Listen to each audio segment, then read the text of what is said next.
Au moment de notre arrivée sur les lieux du drame, de la fumée s'échappe encore des débris éparpillés. La carcasse calcinée du véhicule renseigne mieux sur la violence de l'impact.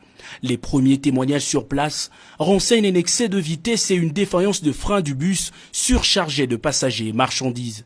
Sous le coup de 14 heures, le cortège présidentiel arrive à l'entrée Gombe-Matadi où se produit l'accident. Accompagné de son épouse, le chef de l'État Félix-Antoine Tshisekedi, qui a annulé son déplacement pour le Japon à l'annonce de la nouvelle, a reçu du gouverneur Aïe du Congo central des plus amples détails sur les circonstances de l'accident. Le chef de l'État n'a que le temps de comprendre ses explications avant de se diriger à l'hôpital général de Mbanza-Ngungu pour se rendre compte de l'état de santé des rescapés.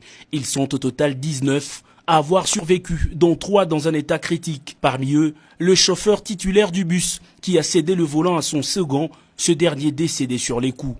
Mais qu'est-ce qui s'est passé? C'est un défaut du véhicule? Ou bien c'est lui, c'est une erreur C'était son erreur et puis le défaut du véhicule.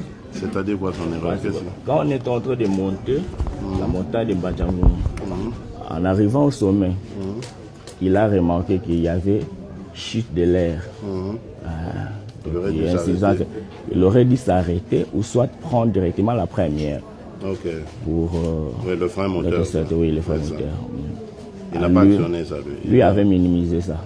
Lui croyait peut-être en descendant avec la 3e vitesse, ça va monter encore. Quant au nombre de décès, l'addition est lourde. Ce médecin des urgences était de service la nuit de l'événement. Lorsqu'ils sont arrivés, il y a toute une équipe de nuit qui s'est mise en œuvre pour pouvoir les recevoir.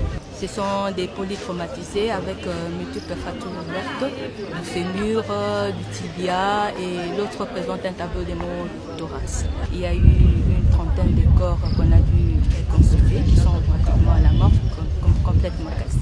Et les populations environnantes décrivent cette descente comme un lieu à haut risque. Selon leur témoignage, il ne s'agit pas d'un premier accident, mais bien sûr d'un 4e de suite au même endroit. Les chauffeurs qui empruntent donc cette descente doivent être vigilants.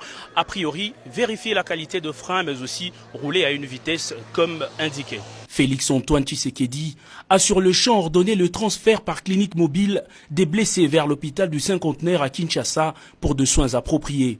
Il a également instruit ses services et le gouvernement pour une prise en charge complète des rescapés. Profondément touché par les pleurs de familles éprouvées, le président de la République a refusé pratiquement de s'arrêter aux urgences. Il insiste et poursuit sa ronde jusqu'à la morgue pour voir les corps calcinés de ses compatriotes. Une marque de compassion qui va sensiblement toucher les filles et fils du Congo central.